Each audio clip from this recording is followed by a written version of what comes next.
Aquí comienza Orden y Rectitud, el programa institucional de la Procuraduría General de la Nación, que lo acerca a la administración pública para que conozca sus derechos y deberes como funcionario público y ciudadano.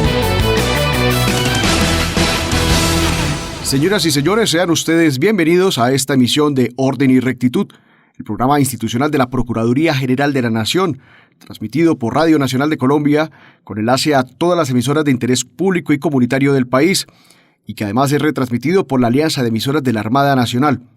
Un saludo muy especial a todos los colombianos que nos escuchan a esta hora. Es un placer estar de nuevo con ustedes en este espacio radial. Nos acompaña en cabina nuestra amiga Indira Marcela Jaimes Cristancho, funcionaria de la Oficina de Prensa de la Procuraduría General de la Nación, y quien les habla, Adrián Serrano Prada, asesor de la Procuraduría Delegada para la Descentralización y las Entidades Territoriales. Indira, un saludo cordial. Así es, Adrián. Le damos la bienvenida a todos los oyentes, ciudadanos y servidores públicos que nos están escuchando a esta hora. A continuación, la información más relevante en el ámbito público. Así es, Indira, el invitado del día nos acompañará en cabina la doctora Paula Andrea Ramírez Barbosa, procuradora delegada del Ministerio Público para Asuntos Penales, quien nos explicará la transhumancia y otros delitos electorales, tema de vital importancia, tanto para servidores públicos como candidatos y ciudadanos en general. Conozcan el informativo de la Procuraduría las noticias sobre la gestión del Ministerio Público en el transcurso de esta semana. Bueno, y para los mandatarios y administradores públicos, estén atentos a sus obligaciones en responsabilidad de la semana, donde abordaremos cada una de las actividades, tanto para secretarios de planeación como mandatarios municipales, sobre sus responsabilidades durante esta semana. Y no se pierdan el caso que trae para el día de hoy nuestra sección Que no le pase a usted. Bueno, invitamos a nuestros oyentes a que se contacten con nosotros a través de la cuenta Twitter, @pgn_col, o también estamos en Facebook a través de www.facebook.com/Procuraduría General, o pueden escribirnos al correo prensa@procuraduría.gov.co. Esta es la bienvenida de Orden y Rectitud del programa institucional de la Procuraduría General de la Nación. Ya regresamos. Síganos en Twitter, @PGN_col. Invitado del día. El día de hoy nos acompaña en cabina la doctora Paula Andrea Ramírez Barbosa, procuradora delegada del Ministerio Público para Asuntos Penales, quien nos explicará la transhumancia y otros delitos electorales, tema de vital importancia tanto para servidores públicos como candidatos y ciudadanos en general. Doctora Paula, agradecer su compañía el día de hoy. Es un gusto estar con ustedes en este programa. Doctora Paula, el Código Penal colombiano establece de manera taxativa los delitos electorales a los cuales puede verse sometido cualquier ciudadano. Qué importante es que podamos explicarle a los colombianos sobre las conductas punibles a las que pueden verse en curso durante esta etapa electoral. Hablemos en primer lugar de un tema que ha causado bastante controversia a nivel nacional, que es el tema del fraude a inscripción de cédulas, conocido también como transhumancia electoral, que tanto se menciona en diferentes medios de comunicación. Expliquémosle un poquito a los colombianos qué implica este tema. Bueno, este es un delito que se tutela para castigar aquellas conductas cuando por medios indebidos se desplazan a ciudadanos habilitados para votar a un lugar diferente al que residen, con el fin de obtener ventajas en los diferentes mecanismos de participación. Esta conducta tiene una pena mínima de 4 años y una pena máxima de 9, y pretende castigar a aquellas personas que a través de la utilización de medios fraudulentos coadyuven o permitan y posibiliten el tráfico de inscripción de cédulas en una región diferente a la región donde reside el sujeto votante. Doctora Paula Andrea, este es uno de tantos delitos que existen dentro del Código Penal colombiano y que obviamente están relacionados con el tema electoral. ¿Qué otros delitos podemos estar hablando que se puedan presentar y que los ciudadanos deban conocer a fin de evitar situaciones que se puedan presentar en la jornada electoral? Lo primero que hay que señalar es que los delitos electorales fueron reformados en el año 2008 y en el Código Penal actual, en la Ley 599 de 2000, hay cerca de 11 conductas diferentes que castigan la afectación de los mecanismos de participación ciudadana. Actualmente también en el Congreso de la República existe una propuesta de reforma para aumentar las penas y también para agravar las conductas constitutivas de delitos electorales.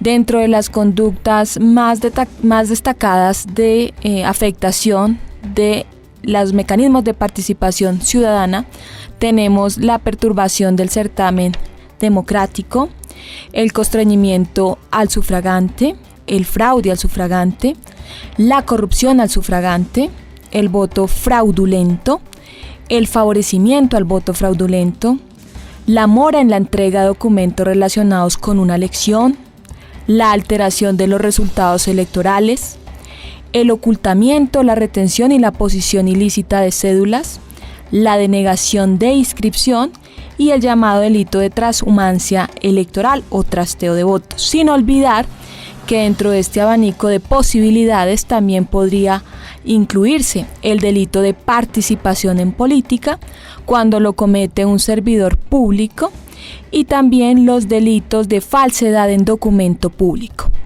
Hablemos un poquito, doctora Paula, del constreñimiento al sufragante, tema que es bien evidente en la medida de que acostumbramos a escuchar denuncias frente a que ha sido constreñido algún tipo de funcionario o particular para que vote por determinado candidato. Explícale un poquito a los colombianos.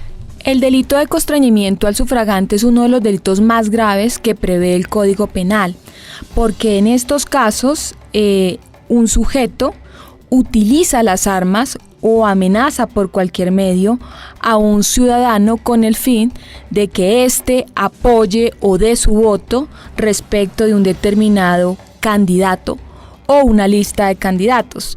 También incluye el constreñimiento con el propósito de obtener votos en blanco o cuando a través de la fuerza impide el ejercicio legítimo de los derechos del sufragio. En este tipo de delitos, a diferencia de los otros delitos, hay un elemento de desvalor que el legislador ha considerado muy grave y es el uso de la fuerza o de la violencia, alterando así mecanismos de participación democrática. Doctora Paula Andrea, habitualmente cada vez que hay una actividad electoral se escuchan también denuncias sobre que compra de votos, que le han dado una dádiva, unos recursos a un determinado líder de un determinado barrio, que se le han entregado tamales, tejas a un sinnúmero de personas dentro del tema penal. ¿Eso podría aplicarse como corrupción al sufragante? Claro que sí. En la corrupción al sufragante se castiga a la persona que prometa, pague o entregue dinero o cualquier tipo de dádiva a un ciudadano para que consigne su voto a favor de un determinado candidato, también a favor de un determinado partido político o corriente política, o inclusive cuando se le corrompe para que su voto sea en blanco o se abstenga de hacerlo. En estos casos, la pena mínima es de 4 años, es decir, una pena no excarcelable, cuando esta conducta supone el desvío de la finalidad precisa, que es la finalidad de ejercer libremente el derecho al voto. Qué importante eso, amables ciudadanos. Realmente cualquier coima, dádiva, que se recoja por parte de alguna persona, entregada por un candidato, puede considerarse un delito dentro de la órbita del Código Penal. Recuerden muy bien que precisamente ese tipo de situaciones hay que denunciarlas. Es una necesidad de que la democracia, los ciudadanos depositen esas denuncias a fin de evitar que se presenten en hechos de corrupción. Doctora, otra pregunta. Normalmente la gente que cumple la función de jurado de votación no sabe o no conoce que su actividad prácticamente es un servicio público temporal o transitorio. Muchas veces se presenta que los jurados de votación están a favor de alguna determinada corriente, candidato a la alcaldía, etcétera, etcétera. Y dentro del Código Penal también existe un tipo penal que se llama favorecimiento al voto fraudulento, que es cometido por servidores públicos, indudablemente. Los jurados de votación son servidores públicos transitorios. ¿Ellos podrían estar en curso en este delito? Por supuesto, el favorecimiento al voto fraudulento es un delito que tiene un sujeto activo cualificado, es decir, que solo podrá ser autor de esa conducta el servidor público que permita suplantar a un ciudadano o votar más de una vez o hacerlo sin derecho. Incurrirá en prisión de 4 a 8 años. Ello no obsta para que además de la sanción penal correspondiente, hayan decisiones disciplinarias, investigaciones disciplinarias por la existencia de una posible falta gravísima que contempla el artículo 48.1. Y es especialmente grave porque es el servidor público quien en el ejercicio de su actividad facilita y posibilita el desvío de las actividades previstas para el ejercicio de una actividad democrática. Doctora, viene escuchando en varias regiones del país que servidores públicos, secretarios de despacho, alcaldes, están participando en política. Indudablemente, dentro de la órbita penal que usted nos mencionó, la participación en política es un tipo penal considerado dentro de las conductas típicas que pueden ser sancionadas penalmente. Explíquenos un poco este tema. La participación en política es un delito especialmente relevante en el Código Penal porque se necesita una querella especial para poder adelantar una investigación por este delito. El delito de participación en política consiste cuando el servidor público que ejerce jurisdicción, autoridad civil o política, cargo de dirección administrativa o se desempeña en los órganos judicial, electoral, de control, que forma parte de comités, juntas o directores políticos, utiliza su poder para favorecer o perjudicar electoralmente a un candidato. Este delito es relevante por dos cuestiones. La primera, porque se castiga desde la órbita del derecho penal la utilización del cargo público para favorecer o perjudicar un candidato. Y segundo, por el tipo de sanciones previstas en el Código Penal para estos hechos. A diferencia de las penas tradicionales, constitutivas de privación de la libertad, en la participación en política se establecen dos tipos de sanciones. De una parte, la sanción de multa y la otra, la posibilidad de imponer por parte de la autoridad judicial la sanción de la pérdida de empleo de la persona que ejerza cargo público. Doctora, uno de los más graves problemas que tenemos los colombianos es que al ver las conductas no denunciamos, o si denunciamos no soportamos esa denuncia como es debido. Doctora, en caso de presentarse alguna de las conductas que hemos explicado, ¿a dónde puede cualquier ciudadano acudir y cómo se debe presentar esa denuncia?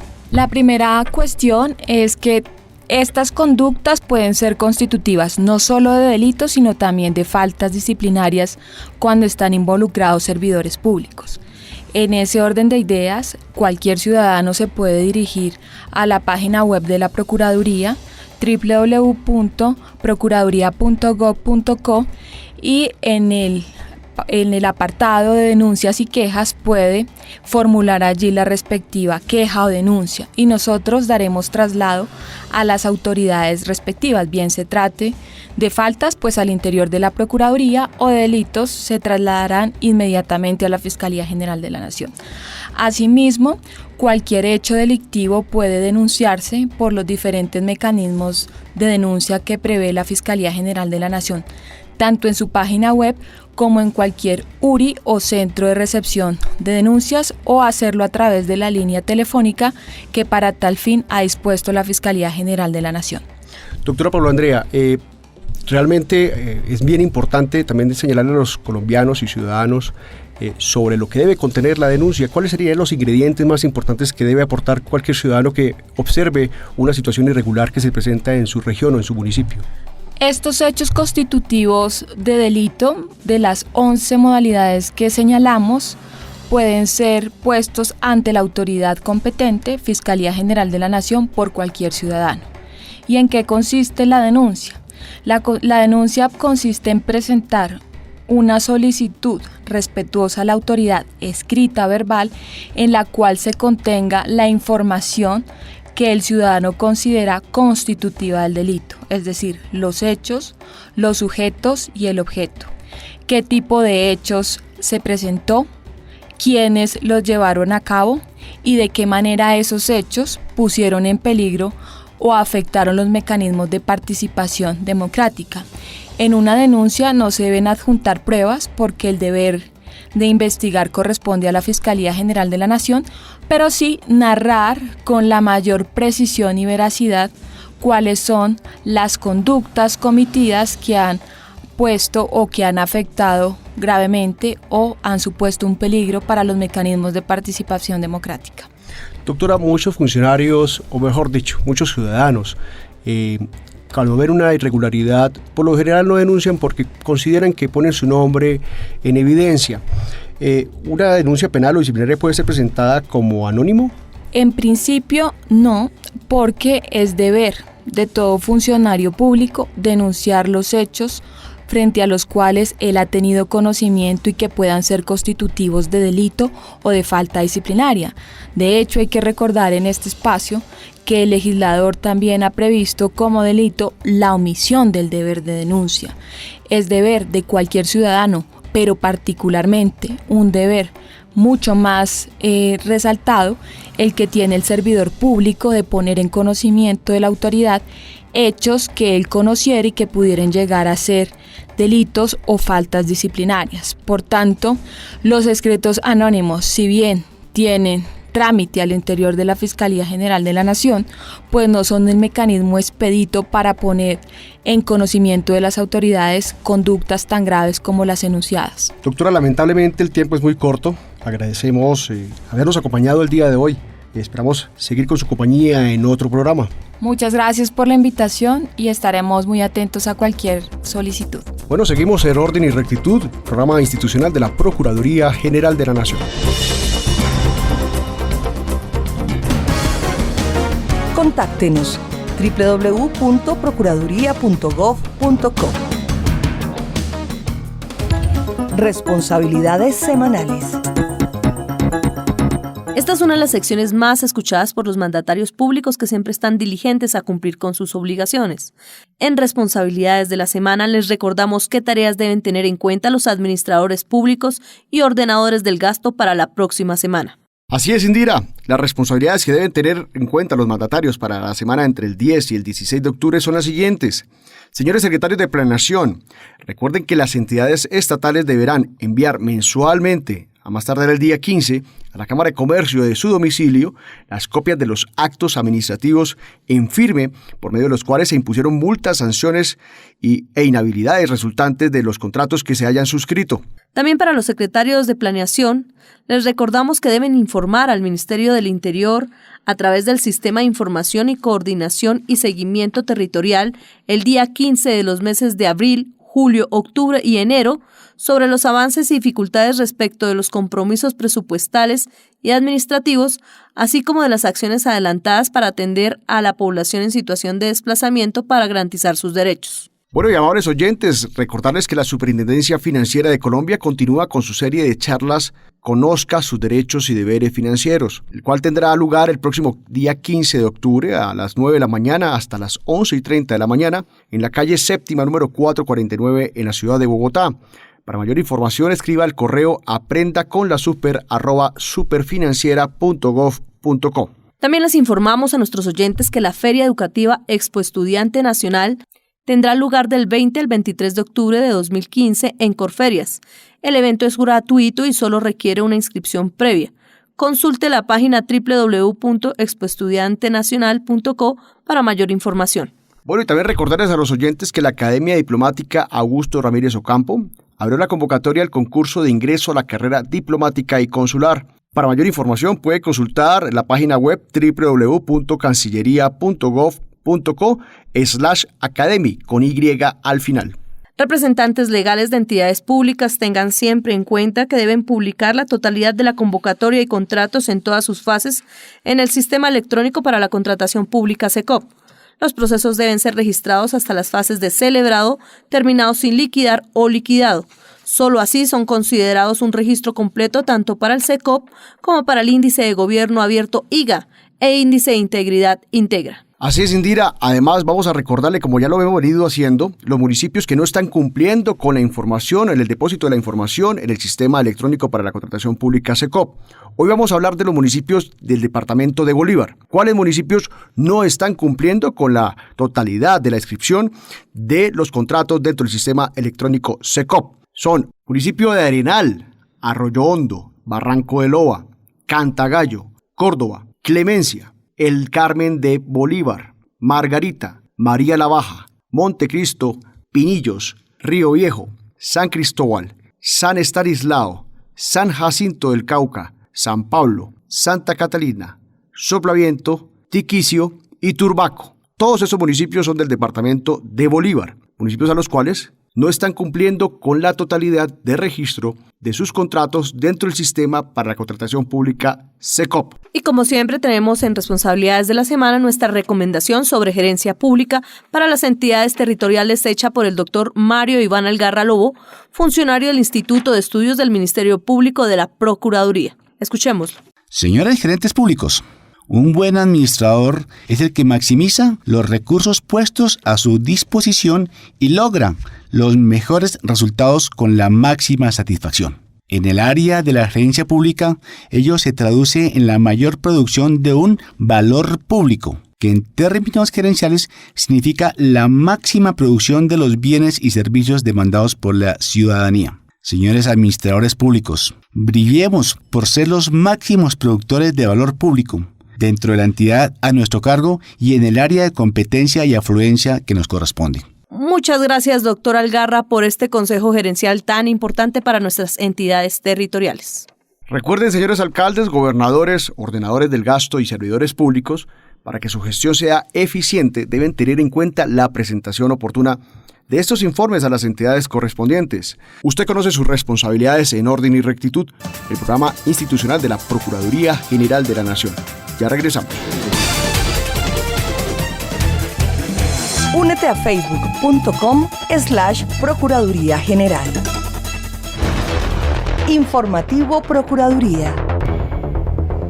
A continuación, las noticias más relevantes de esta semana en el Ministerio Público, a cargo de la Oficina de Prensa, en la voz de nuestra amiga Indira Marcela Jaimes Cristancho. Durante el foro Balance de los 10 años de implementación del sistema penal acusatorio en Colombia, realizado el lunes en la Universidad Santo Tomás de Bogotá, el Procurador General de la Nación, Alejandro Ordóñez Maldonado, expuso los inconvenientes de instaurar el contexto como prueba en el nuevo modelo del sistema penal acusatorio.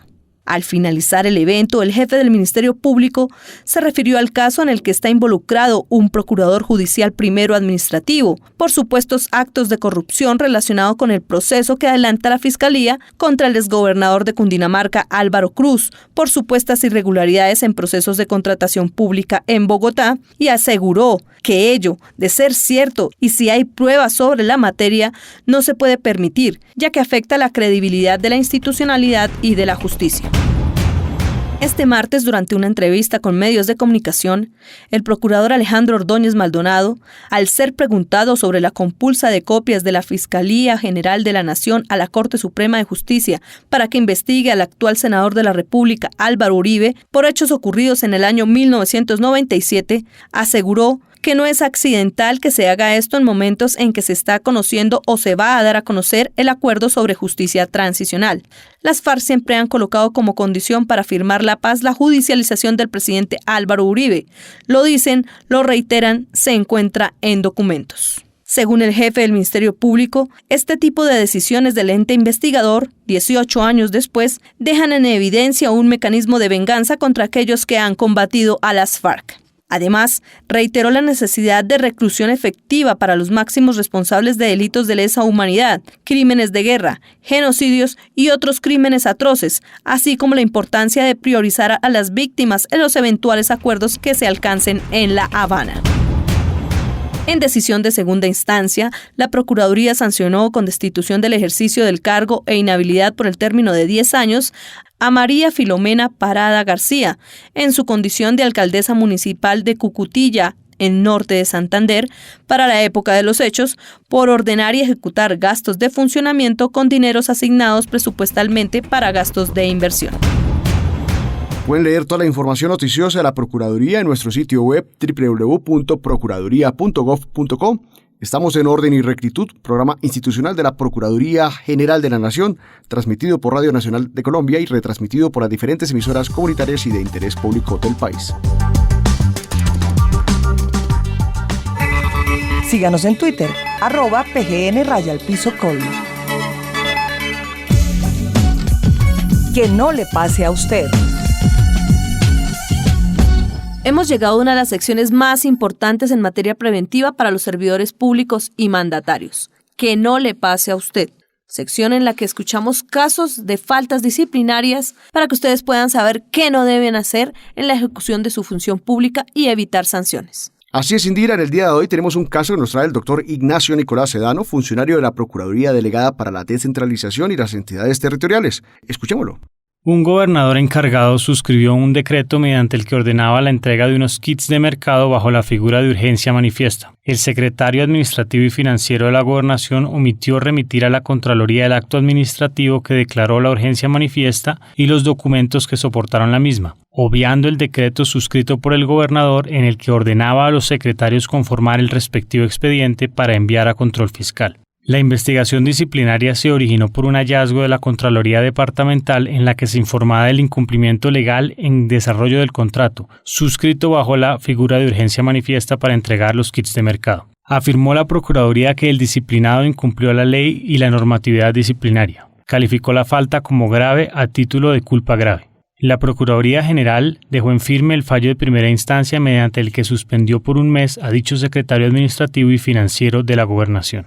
Recuerde siempre el cumplimiento de los deberes para con los organismos de control fiscal y que no le pase a usted.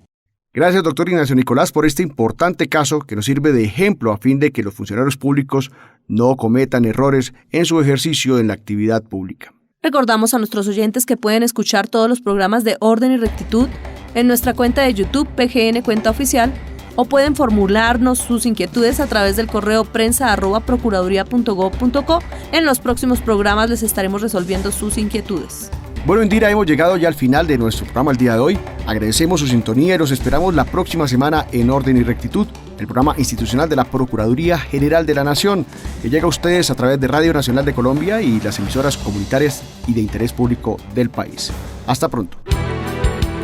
Aquí termina Orden y Rectitud, el programa institucional de la Procuraduría General de la Nación, que lo acerca a la administración pública para que conozca sus derechos y deberes como funcionario público y ciudadano.